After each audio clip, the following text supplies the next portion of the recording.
दोस्तों ये बात मैं आपसे पहले भी कह चुका हूं कि इजराइल जब पिटता है तो दुनिया के सामने मासूम बनकर रोना शुरू कर देता है। एक बार फिर से इजराइल ने ईरान की मिसाइलों का रोना शुरू कर दिया है। दरअसल इजराइल की तरफ से ऑफिशियली अकाउंट से पोस्ट किए गए कुछ फोटो और दावा किया गया कि ईरान ने हमारे ऊपर मिसाइल हमला किया। ईरान लगातार मिसाइलें इजराइल पर मार रहा है। इजराइल के अंदर बहुत सारा नुकसान हो रहा है, लेकिन इजराइल उसको नहीं दिखाता है।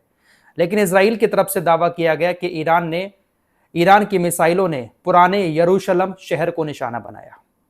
ईरान जानबूझकर धार्मिक स्थलों को निशाना बना रहा है।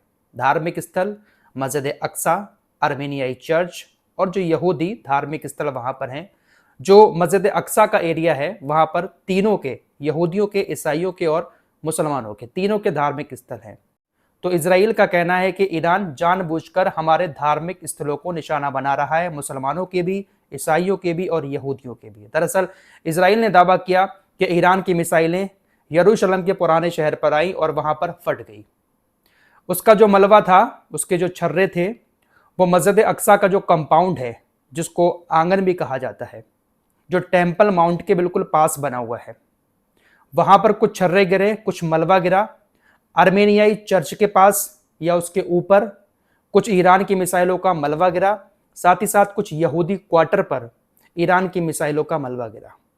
ईरान की मिसाइल वहां पर आई मस्जिद अक्सा के पास और वहां पर आकर फट गई, और उसकी वजह से वहां पर कई जगहों पर ईरान की मिसाइलों के मलबे गिरे हैं। तो ईरान जानबूझकर मुसलमान, यहूदी और ईसाइयों के धार्मिक स्थलों को निशाना बना रहा है। ये दावा किसने किया?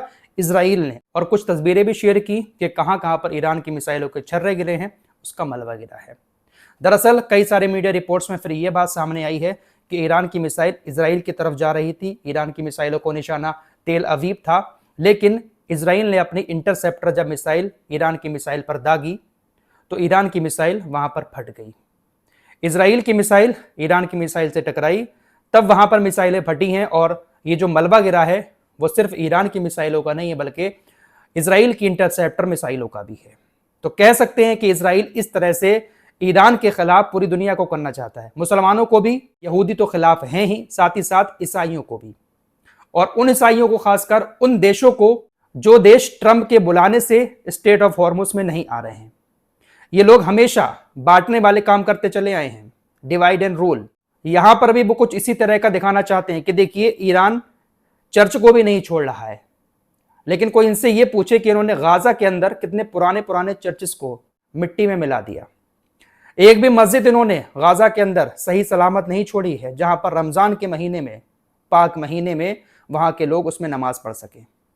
हर जगह पर स्कूल, कॉलेज, मस्जिद, चर्च, इन सभी को इजराइल निशाना बनाता रहा है। लेबनान के अंदर हमले होते हैं, वहां भी धार्मिक स्थल कितने ज्यादा तोड़े हैं इजराइल ने, उसका रोना इजराइल नहीं रोता है। लेकिन अगर एक मिसाइल ईरान की जो इजराइल की तरफ जा रही थी, बीच में अगर इंटरसेप्ट की वजह से वो फट गई, तो पूरी दुनिया को दिखा रहा है कि देखिए मस्जिद अक्सा को निशाना बना रहा है ईरान। इजराइल ने मस्जिद अक्सा को इस वक्त बंद कर रखा है और यही सारे हवाले देकर बंद किया है।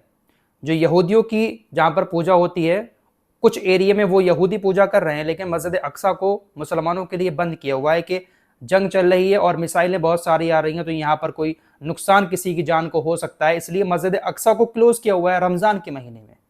ये लोग जानबूझकर रमजान के महीने में जंग छेड़ते हैं। चलिए, मिडिल ईस्ट में तो इस्लाम के दुश्मनों की जंग इस्लाम के मानने वालों से है, लेकिन इधर पाकिस्तान और तालिबान, ये दोनों क्यों लड़े जा रहे हैं? रमजान का महीना इबादत करने का महीना है, लेकिन इन दोनों की सेनाएं एक दूसरे के ऊपर हमला कर रही है। खासकर पाकिस्तान बेवजह उकसा रहा है तालिबान को। 3-4 दिन पहले अभी खबर आई थी कि पाकिस्तान की सेना ने एयर स्ट्राइक की कई सारी जगहों पर अफगानिस्तान के अंदर घुसकर। हमले करने के बाद पाकिस्तानी सेना यही कहती है कि हमने टीटीपी के आतंकियों को मारा है। अभी कुछ देर पहले, तकरीबन रात के 3 बजे के टाइम, भारत के समय के मुताबिक, पाकिस्तान की सेना ने एक बार फिर से तालिबान के अंदर हमले कर दिए। पाकिस्तान के हमले के बाद तालिबान की तरफ से स्टेटमेंट आया है कि पाकिस्तान की सेना ने काबुल के अंदर जिस जगह पर हमले किए हैं वो आतंकी ठिकाने नहीं थे, बल्कि एक ऐसा हॉस्पिटल था जहां पर जो लोग नशा करते हैं उनकी नशे की आदत को छुड़ाया जाता था।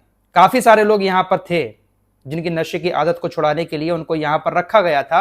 उस पर हमला किया है पाकिस्तान की सेना ने और इसमें काफी सारे लोगों की मौत हुई है, जबकि पाकिस्तान कह रहा है कि हमने तालिबान के आतंकियों पर हमला किया है। तो इस तरह से रमज़ान के महीने में ये दोनों देश इस्लाम को मानने वाले मुसलमान होकर अपनी इबादतें ख़राब कर रहे हैं, लोगों के खून बहा रहे हैं। क्या ही कहा जाए इनके बारे में। फिलहाल सऊदी अरब को लेकर एक बड़ा दावा और किया जा रहा है, और यह दावा भी अमेरिकी मीडिया की तरफ से किया जा रहा है कि देखिए, सऊदी अरब ऑफिशियली तो बयान जारी कर रहा है कि जंग रुकना चाहिए, ईरान के अंदर हमले हो रहे हैं, उन हमलों के बारे में भी कह रहा है कि हमले नहीं होने चाहिए।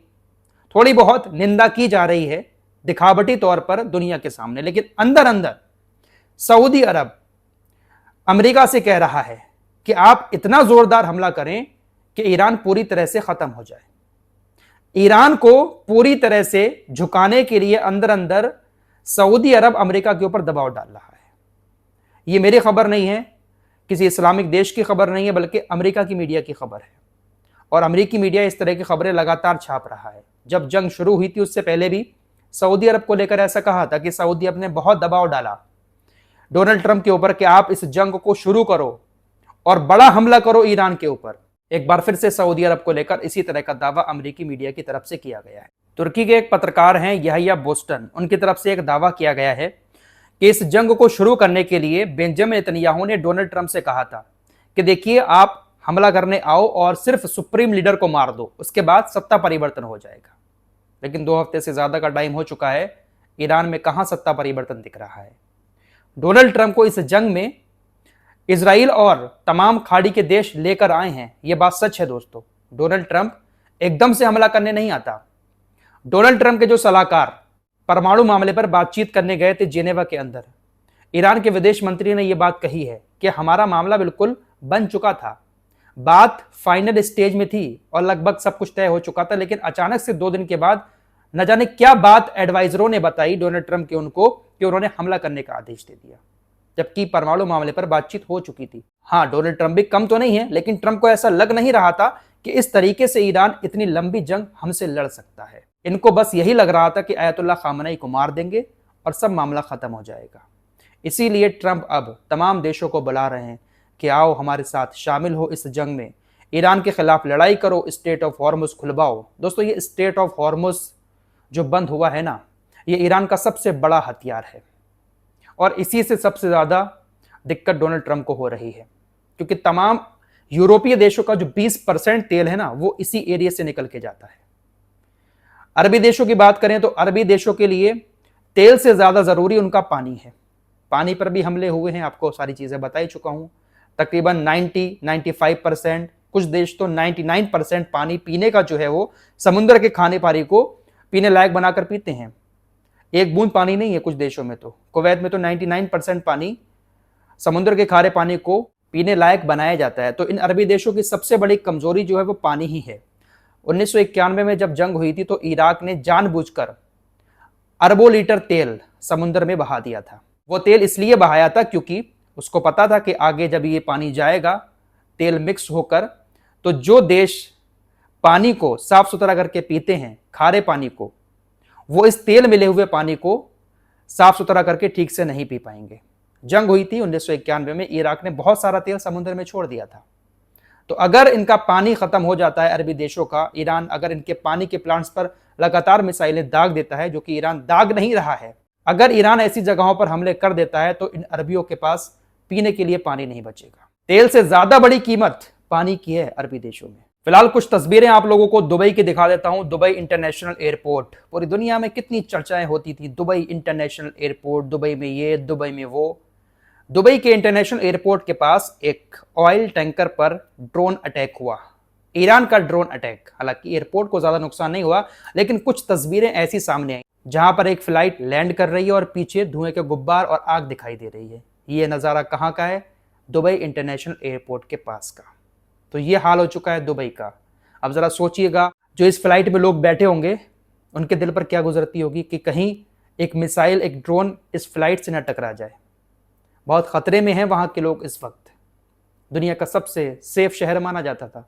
अब कह सकते हैं कि दुनिया में कोई भी देश, कोई भी जगह ऐसी नहीं बची है जहाँ पर इंसान अपनी ज़िंदगी ठीक से गुजार सके। कहीं ना कहीं कोई ना कोई दिक्कतें हैं।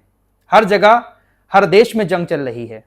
शुक्र है भारत के लोग इस तरह की जंग से बहुत दूर हैं। पाकिस्तान के साथ रहता है थोड़ा आंकड़ा, लेकिन पाकिस्तान इस तरह से भारत के ऊपर हमले नहीं कर सकता। राजनीति की वजह से कुछ लोगों से दिक्कतें हो सकती हैं भारत के अंदर, लेकिन खुदा का शुक्र है कि इस तरह की जंग से हमारा देश बहुत दूर है। जरा सोचिएगा कि आप आराम से बैठे हुए हैं, कब आकर मिसाइल गिर जाए, कब आकर बम फट जाए, कोई पता नहीं। सारे मिडिल ईस्ट का हाल देख लो आप, क्या हुआ है इस टाइम। लेबनान के अंदर वो तबाही मची पड़ी है, Iraq, Syria, Iran, Israel, Afghanistan, तमाम देशों में सब डर के साए में हैं वहां के लोग, कब बम गिर जाए आकर कोई पता नहीं। अल्लाह का शुक्र है कि सुकून के साथ कम से कम यहां पर हम अपनी जिंदगी गुजार रहे हैं। हाँ, हर जगह थोड़े बहुत मतभेद होते हैं, एडजस्ट करना पड़ता है, लेकिन अल्हम्दुलिल्लाह अल्लाह का शुक्र है कि हम यहाँ पर बहुत सुकून से रहते हैं। इस रिपोर्ट में इतना ही, कुछ और खबरों के साथ फिर हाजिर होंगे। अपना ख्याल रखिएगा। अल्लाह हाफ़िज़।